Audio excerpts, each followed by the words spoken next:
আজকে সুকণ্ঠ সঙ্গীত বিদ্যার্থী পরিষদ বাংলাদেশ আয়োজিত আজকের এই কার্যকরী কমিটির অনুষ্ঠানে আমি আসতে পেরে নিজেকে অনেক ধন্য মনে করছি এবং নিজেকে গৌরবান্বিত মনে করছি। এবং আজকের এই অনুষ্ঠান এবং কার্যকরী কমিটির অভিষেক ও সাংস্কৃতিক অনুষ্ঠান যাতে সুন্দর এবং না পাওয়া যাবে না, সহ্য করতে হবে, করতে হয়, এভাবেই আমরা এগোচ্ছিলাম। ঠিক সেই সময়ে একটি সাহসী এবং অনেকটা নিজদেরকে এবং নিজেদের প্রতিভাকে বিকাশ করবার লক্ষ্যে আপনাদের আজকের এই আয়োজন, আজকের এই অনুষ্ঠান।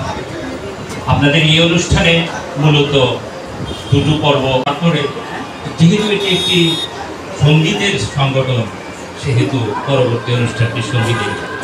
আমি সামনে আমার আরেকজন তারুণ্যের উচ্ছ্বাসের বিশিষ্ট আবৃত্তি শিল্পী, একই সঙ্গে সঙ্গীত শিল্পী রুবেলকেও দেখতে পাচ্ছি। রুবেলের স্ত্রী কি আছে আজকে এখানে? আছে।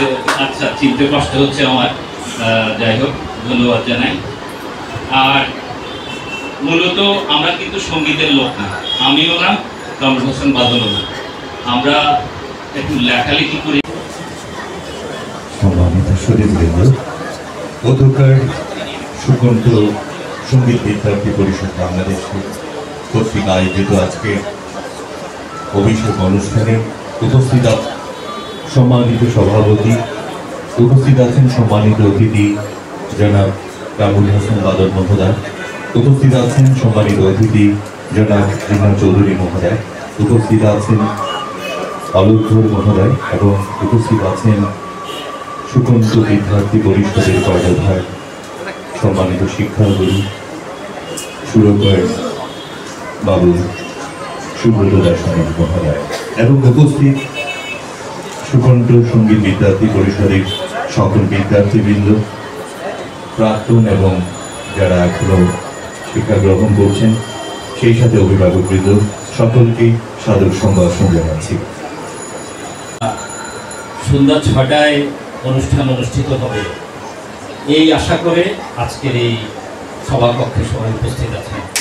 সাধারণত আমি রোটারি ইন্টারন্যাশনালের সাথে জড়িত, আমি বিজনেস কমিউনিটি দু একটা সংগঠন।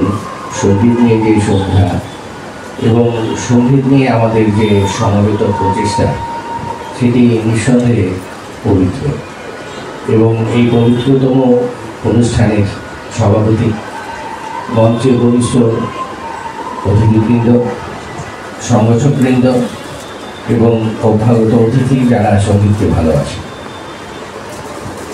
আমি মনে করি যে পৃথিবীতে যত শিল্পকলা আছে, শিল্প আছে, সবচেয়ে সমৃদ্ধ, সবচেয়ে উজ্জ্বল শিল্প হচ্ছে সঙ্গীত।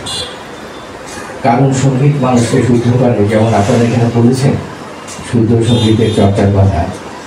শুদ্ধ সঙ্গীতের চর্চার ভূমি, যে মানুষ সঙ্গীতকে ভালোবাসে সে মানুষ কখনো মানুষকে ঘৃণা করতে পারে না এবং তার ভিতরে কোনো জাতপাতের চেতনা থাকে না, তার ভিতর কোনো সম্প্রদায়গত বিদ্বেষ থাকে না। সে কারণে আমরা বলি যে ওই সমাজটি হচ্ছে প্রাণবিক সমাজ, ওই সমাজটি হচ্ছে মানবিক সমাজ।